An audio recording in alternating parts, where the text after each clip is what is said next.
Even the all-powerful Avatar has a bad day now and then. Characters from Avatar: The Last Airbender and The Legend of Korra have all been designed to be imperfect. Yeah.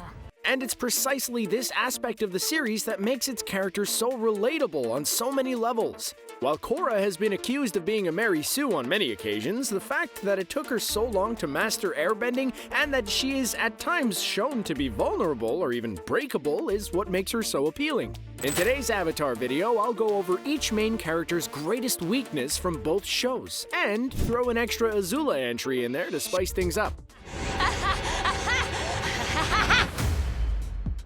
While Aang has many strengths, he tends to let his emotions get the best of him. While still a young boy, he was prematurely told that he was the Avatar at age 12, which badly affected the friendships he had with the other young air nomads. While Monk Gyatso tried his best to make his transition from boy to man as smooth as possible, everything changed when Aang discovered he would be sent to the Eastern Air Temple to complete his airbending training, and without Monk Gyatso. His actions, clouded by his strong emotions, kinda led to the 100-Year War. While trouble was already on the rise, he left the world without an avatar for a century. In a way, the attachment he had towards Gyatso transferred in the love he developed for Katara. During his journey to master the elements, Aang came upon Guru Pathik, who trained him to master the avatar state. Aang never ended up unlocking his 7th chakra since it meant letting go of his feelings for Katara. During his spiritual quest, he suddenly had a vision of Katara being in danger, so he quit his training, rushing to help her even though it could mean losing access to the avatar state forever. When 3 members of the White Lotus showed up at Korra's doorsteps, they were starting to be a bit skeptical about finally finding the avatar that would succeed Aang. What they found was a real force of nature, a tiny badass Korra who could bend earth, fire, and water. One thing is for sure, Korra was a prodigy avatar, but she had one small problem. She couldn't airbend at all. One of her major issues when the series started was her lack of patience and self-restraint. Most of the time, she just jumps into action without a second thought. While this could be a good thing in life-threatening situations, it can also bring on a lot of collateral damage. When she got tired of staying in the Southern Water Tribe, she just decided to head to Republic City on her own to learn airbending. While she caused some trouble in the city when she went full vigilante on a group of thugs, destroying a few shops in the process, things could have gone a lot worse if the Red Lotus members escaped earlier than Book 3. Korra could learn a thing or two from Uncle Iroh and just chill with some tea. When it comes to Zuko, one of his greatest weaknesses is his need to belong and be accepted by others. Now, I don't mean to get too Freudian on you guys, but all his trouble started when his mother left. This left an invisible scar and created some sort of abandonment issue in the young prince. While he might have been trying to impress his father by speaking up during a war council meeting, this backfired and he had to perform an Agni Kai against the Fire Lord, who literally scarred him this time. Interestingly enough, this only fueled his need to be accepted by his father, who, by noticing his son's many failures against Team Avatar, sent out more fierce enemies like Zhao or Azula. This constant need eventually turned to a form of indecisiveness when he let Aang get injured and Iroh captured by Azula. And while he redeemed himself, his need for approval still remains in the comic book series when he almost started another war with the Earth Kingdom to show his allegiance to the Fire Nation. With his mother Ursa back in his life and a new little sister, Zuko might just finally find the peace and the family he deserves. Mako can have quite a fiery temperament and can sometimes be cold, but one of his greatest weaknesses is infidelity. When his brother Bolin was sort of dating Korra, or at least was aiming for that, Mako didn't stop Korra when she kissed him. I know! This left poor Bolin stupefied and hurt as he was about to give Korra flowers. Granted, Korra and Bolin were not really meant to be together as a couple. They were way stronger together as just friends. You waited too long to make your move, and now you're in the friend zone. But the fact that Mako betrayed his brother and Asami, who he was dating at the time, could have broken up the group altogether. While he eventually awkwardly kept his distance from both Korra and Asami, they still trusted him as an ally who got their back. If Bolin had kept a grudge against his brother, he might not have been there to save the day when he first learned lava bending as they escaped the Northern Air Temple. Mako might want to learn when to keep his hands to himself.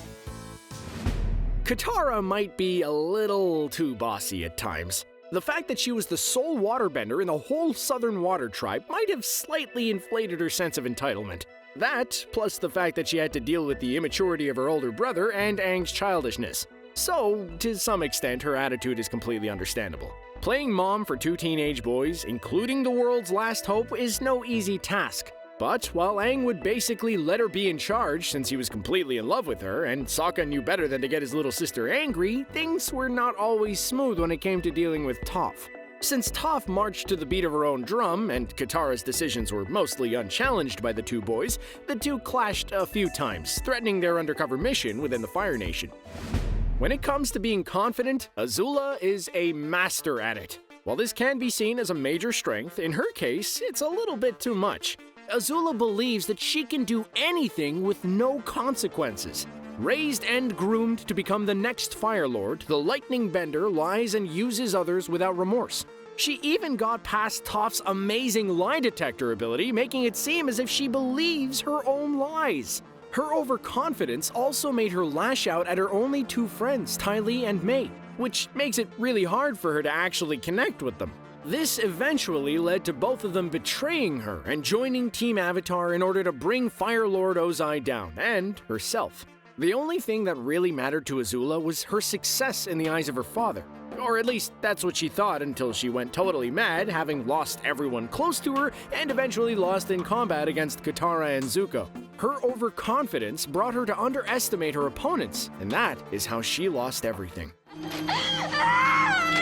Asami is one of the most intelligent characters in The Legend of Korra.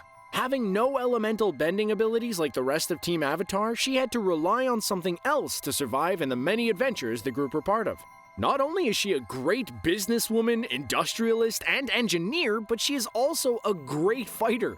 Asami combines her butt-kicking skills with technologies created by her company, Future Industries. While she is highly intelligent, she seems to have a blind spot when it comes to her relationships with men. First, she totally fell for a Mako who, like I explained a bit earlier, struggled with loyalty and then unconditionally trusted her father Hiroshi Sato, never doubting that he was a major part of the Equalists. It comes as a surprise that she had no idea a whole secret factory was built right under her own home. And while her father eventually tried to kill her, she gave him a second chance as she let him help in the fight against Kuvira. In the end, it ended up being the right decision, but things could have easily gone sideways. While Katara's big brother Sokka brought well-needed humor to the show, his immaturity was not always welcome. He grew into a more complex character and embraced various forms of masculinity. Bravery and honor. Hey, Sokka. During the first season, he was kinda sexist. His macho ways not only could have put him at odds with a lot of the strong female characters, but also made him overestimate his own strength at times. Thankfully, Suki was there to put him in his place, and even show him the joys of makeup and things he categorized as unmanly before. Sokka's goofiness and immaturity also made him give a terrible speech when he had to rally his people against the Fire Nation. He stumbled to the floor, dropped his plans, and looked totally unprepared, which gave his father no choice but to step in and take over, as the soldiers were slowly falling asleep on him. Bolin must be one of the nicest characters in the whole Avatar universe. But this comes at a price. Compared to Azula, who thinks highly of herself, Bolin has some issues with self-doubt. This leads the Earthbender to grow slower than he should have. While he did unlock the power of lava bending that was laying dormant within himself, he gave up more than once on trying to learn metal bending. Bolin heavily relies on others to make tough calls throughout The Legend of Korra, having always been protected by his big brother Mako as a child. His self-doubt makes him trust people too easily, which obviously translates into a bit of naivety. Far from being the best judge of character, he got tricked into quite a dysfunctional romantic relationship with the spooky Eska. He could not get out of it because, well, he was probably scared she'd shred him to tiny pieces, but also because of his failed attempt at dating Korra. All this giving up before even trying only served to lower his self-esteem, which made him an easy target to manipulate, as when he joined Kuvira in her goal to take power throughout the Earth Kingdom. Granted, independence can be a valuable trait in life, but both series have shown us teamwork and cooperation between the four nations is everything. This is something Toph always had a hard time dealing with. Since she was constantly seen as weak and helpless due to her blindness and was sheltered by her parents, she can't seem to accept being seen as vulnerable. This not only affects how she interacts with people when needing help, but also makes her stubborn when told what to do. For Toph, there's only one person who's right, and that is Toph. Her strong will and hard head led her to become the chief of police for Republic City, where she had the last word, while she eventually decided to distance herself from others as she traveled the world and ended up in the foggy swamp by herself. Under our 10 Strange Moments avatar video, user Alex Banana asks, okay, but why does this guy sound like Sokka? Good question, Alex. Maybe it's because I'm just the guy with the boomerang. I didn't ask for all this flying and magic.